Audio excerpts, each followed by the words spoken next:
Tidak semua sekolah dapat memulai tahun ajaran baru dengan tatap muka. Hanya wilayah yang zona hijau yang dapat melakukannya. Kementerian Pendidikan dan Kebudayaan memang telah mengeluarkan aturan baru pelaksanaan kegiatan belajar mengajar di masa pandemi COVID-19.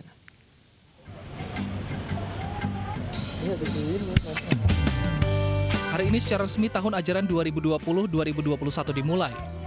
Namun pandemi COVID-19 membuat pembelajaran yang harusnya dilakukan secara tatap muka beralih menjadi pembelajaran jarak jauh, baik secara dalam jaringan atau luar jaringan. Untuk menyikapi keadaan yang sedang terjadi, Kementerian Pendidikan dan Kebudayaan bekerjasama dengan Kementerian Kesehatan, Kementerian Dalam Negeri, dan Kementerian Agama telah mengeluarkan surat keputusan bersama tentang panduan pembelajaran pada ajaran baru dan tahun akademik baru di masa pandemi COVID-19. Dalam situasi COVID ini, yang terpenting adalah kesehatan dan keselamatan para murid-murid kita, guru-guru kita, dan keluarganya murid-murid kita. Dan prinsip dasar itulah yang kita gunakan.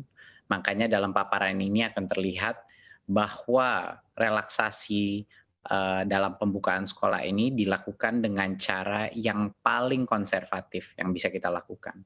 Artinya ini merupakan cara terpelan untuk membuka sekolah sehingga keamanan itu diprioritaskan. Dalam kesempatan yang sama, Kementerian Pendidikan dan Kebudayaan sudah menyiapkan panduan penyelenggaraan pembelajaran tahun ajaran baru di masa pandemi COVID-19.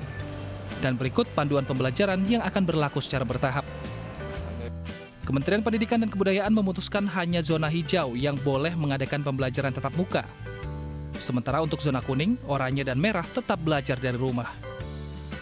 Sekolah di zona hijau harus memenuhi protokol kesehatan sekolah, meliputi sarana sanitasi seperti toilet bersih, tempat cuci tangan, dan disinfektan. Sekolah juga harus mempunyai akses fasilitas kesehatan seperti klinik dan rumah sakit. Selain itu, siswa dan guru wajib pakai masker dan menyediakan alat pengukur suhu tubuh. Panduan jarak dan jumlah siswa saat di kelas juga dikeluarkan. Untuk sekolah dasar hingga SMP, jumlah siswa dibatasi hanya 18 siswa per kelas. Menteri Nadiem Makarim menambahkan, apabila semua syarat sudah terpenuhi, namun ada syarat penting lainnya yang harus dipatuhi, yakni izin orang tua. Langkah pertama untuk kriteria pembukaan, sekolahnya boleh mulai pembelajaran tatap muka.